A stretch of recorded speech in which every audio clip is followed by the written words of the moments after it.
Sorry, Americans. Hey everyone, I'm tuning in with another recipe. If you are a vegetarian, you are going to love this. Today I'm making Reggae jerk shepherd's pie. I know, where did I come up with these ideas, but I thought, if you're from the Caribbean or if you're Jamaican particularly, you would know that we like jerk chicken, jerk, whatever.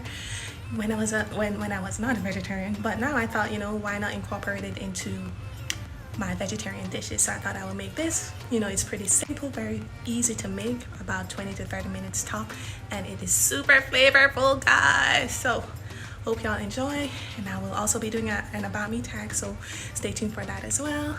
But enjoy. So we're going to first spray our frying pan with olive oil, and then we're going to add mushrooms, bell peppers, cherry tomatoes, and onions. Then we are going to just stir it a bit to saute it a bit. I had my pot on medium. I'm going to let it sit there for a little bit to saute, and then I added Goya seasoning, allspice seasoning, garlic seasoning, and then I stirred it a bit so that it is thoroughly marinated. And then added Gardein beefless ground beef to the mixture, and then I began to stir it a bit as well.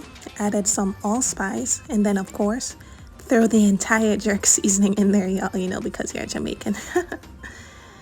Just kidding, just add 2 to 3 spoons depending on how spicy you want it. I added 2 or 3 spoons of it, and then I stirred it a bit, and then once it was finished I added dark kidney beans, but you can add corn, green peas, whatever your preference is. You also periodically you also want to add a bit of water in it because you do want to maintain the moisture. And now we're going to make the cauliflower for the top of the shepherd's pie. So you're going to need an entire bag of riced cauliflower, and then you are going to add 1 egg to the riced cauliflower. You're also going to add a couple scoops of yogurt.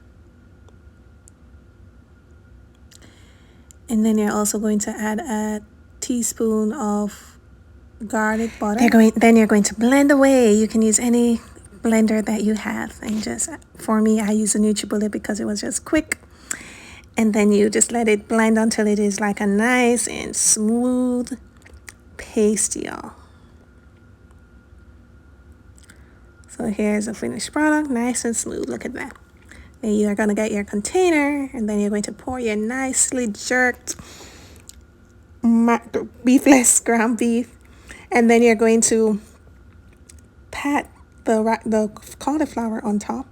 If you need 2 servings, you can do 2 servings. I realized that I need a little bit more at the end, but you just want to put it all over it. Cover it nicely.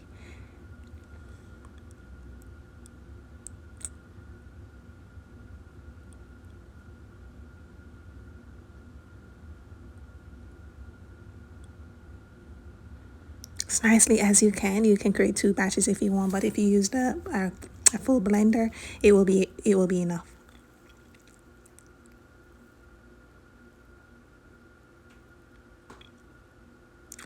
And then I sprinkled some vegetarian cheese on top. But vegetarian mozzarella simply means non-dairy cheese. On top of it, I also added the cheddar version of it as well, so that it will give it a nice colorful look. I also sprinkled some parsley, of course.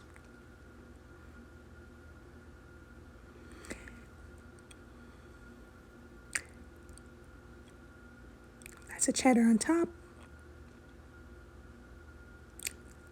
And once it's nice and covered and you're satisfied with it, put it in the oven. Look at that, y'all. Look at that. So y'all, while that is cooking, we're going to do a quick about me tag so that you guys can get to know me a little bit better, and then I'll show you all the end products. Stay tuned. So where are you originally from, born and raised? So I am from the beautiful island Jamaica. Walk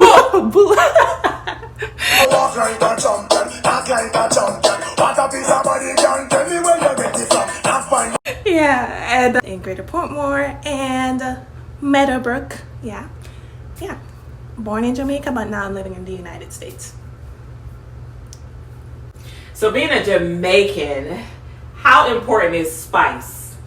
So spice is extremely important. Like, if you can't handle spice, y'all, you're not a real Jamaican. It's the truth. I don't personally have any friends who don't know how to handle the heat. But yeah, that's something, it's a cultural thing. I remember being introduced to spice at a very young age. You know, so that's why our tolerance is so high. But yeah, I personally love spicy food. It just gives it a kick and it gives it an edge above other non-spicy food. But hey, I may be biased. So when you moved to the States, what was the difference in the food? Was it better, worse, or had no comparison? It was a mixture of worst and had no comparison, you know. Sorry, Americans. When I came here, I was surprised that they intentionally didn't add salt or seasoning to their food. Like, where do they do that? You know? So that was a cultural shock for me, the lack of spices. And some is, you know, a little thing, you know, but yeah, Jamaican food to me is just way better. And I'm sorry, but yeah, it's way better. Okay, say something in patois and I am going to translate it in English. You want to compare with me later? You want to come chill with me later? Great job. Really? Yeah. You said compile? What? Par. So you are a phenomenal cook. How did you really get into cooking? So at a very young age, in my household, my dad was a cook. And he cooked really great and amazing dishes. He kind of forced or encouraged me to cook in the kitchen at an early age. So from 8 years old, I knew how to cook, and I actually enjoyed it. You know, it may not have been the most thoroughly cooked or the tastiest at the time, but I grew into it. My dad taught me how to cook, and I don't know, it's just a passion of mine. And I think a lot of Jamaicans know how to cook. It's just also a cultural thing. The parents encourage their children. They don't want to cook for themselves. But yeah. So that is it, guys. Hope you enjoyed the tag. And here is a final product, y'all. Doesn't that look tasty and mouth-watering? So quick, so easy, so simple, and all vegetarian and keto, y'all. If you enjoyed this, please subscribe. And until next time.